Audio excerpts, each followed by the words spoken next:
Hello, I'm Bobbi Borgo, your door-to-door storyteller, and I'd like to give you a story. This story is called Jorinda and Jorindel by the Brothers Grimm. There was once an old castle that stood in the middle of a deep, gloomy wood, and in the castle lived an old fairy. Now this fairy could take any shape she pleased. All the day long she flew about in the form of an owl, or crept about the country like a cat. But at night she always became an old woman again. When any young man came within 100 paces of her castle, he became quite fixed and could not move a step till she came and set him free, which she would not do till he had given her his word never to come there again. But when any pretty maiden came within that space, she was changed into a bird, and the fairy put her into a cage and hung her up in a chamber in the castle. There were 700 of these cages hanging in the castle, and all with beautiful birds in them. Now there was once a maiden whose name was Jorinda. She was prettier than all the pretty girls that ever were seen before, and a shepherd lad whose name was Jorindel was very fond of her, and they were soon to be married. One day they went to walk in the wood, that they might be alone, and Jorindel said, "We must take care that we don't go too near to the fairy's castle." It was a beautiful evening. The last rays of the setting sun shone bright through the long stems of the trees upon the green underwood beneath, and the turtle doves sang from the tall birches. Jorinda sat down to gaze upon the sun. Jorindel sat by her side, and both felt sad. They knew not why, but it seemed as if they were to be parted from one another forever. They had wandered a long way, and when they looked to see which way they should go home, they found themselves at a loss to know what path to take. The sun was setting fast, and already half of its circle had sunk behind the hill. Jorindel, on a sudden, looked behind him and saw through the bushes that they had, without knowing it, sat down close under the old walls of the castle. Then he shrank for fear, turned pale, and trembled. Jorinda was just singing. The ring-dove sang from the willow spray. Well a day,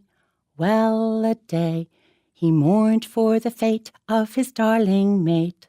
Well a day.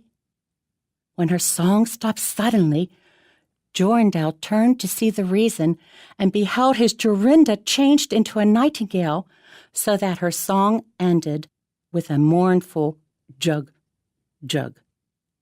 An owl with fiery eyes flew 3 times round them and 3 times screamed, "To-woo! To-woo! To-woo!" Jorindel could not move. He stood fixed as a stone and could neither weep, nor speak, nor stir a hand or foot. And now the sun went quite down. The gloomy night came. The owl flew into a bush, and a moment after the old fairy came forth pale and meager, with staring eyes and a nose and chin that almost met one another. She mumbled something to herself, seized the nightingale, and went away with it in her hand. Poor Jorindel saw the nightingale was gone, but what could he do? He could not speak. He could not move from the spot where he stood. At last the fairy came back and sang with a hoarse voice, "Till the prisoner is fast and her doom is cast, there stay, oh stay! When the charm is around her and the spell has bound her, hie away, away!" On a sudden, Jorindel found himself free. Then he fell on his knees before the fairy and prayed her to give him back his dear Jorinda. But she laughed at him and said he should never see her again. Then she went her way. He prayed, he wept, he sorrowed, but all in vain. "Alas," he said, "what will become of me?" He could not go back to his own home, so he went to a strange village and employed himself in keeping sheep.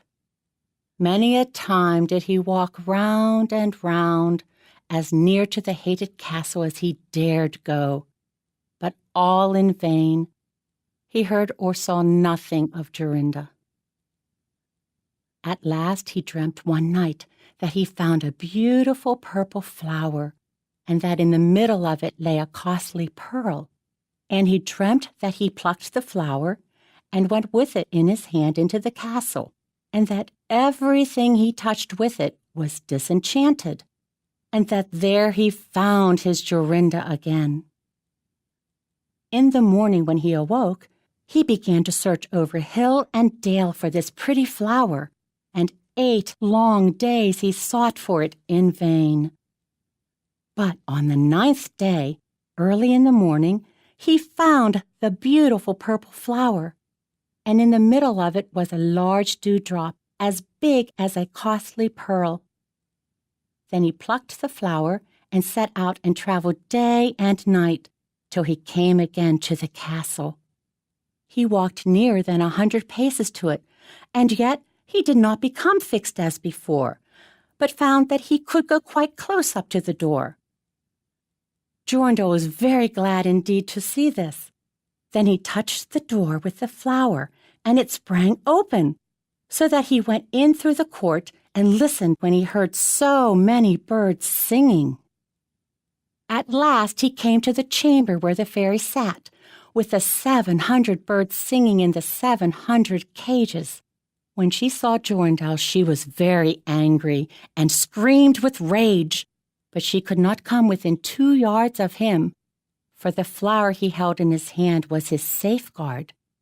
He looked around at the birds, but alas, there were many, many nightingales, and how then should he find out which was his Jorinda? While he was thinking what to do, he saw the fairy had taken down one of the cages and was making the best of her way off through the door. He ran or flew after her, touched the cage with the flower, and Jorinda stood before him and threw her arms around his neck, looking as beautiful as ever, as beautiful as when they walked together in the wood. Then he touched all the other birds with the flower, so that they all took their old forms again, and he took Jorinda home, where they were married and lived happily together many years. And so did a good many other lads, whose maidens had been forced to sing in the old fairies' cages by themselves, much longer than they liked. You just listened to Jorinda and Jorindel by the Brothers Grimm, read to you by your door-to-door storyteller, Bobbi Borgo. Thank you for listening. A production of We Are One Body Audio Theater.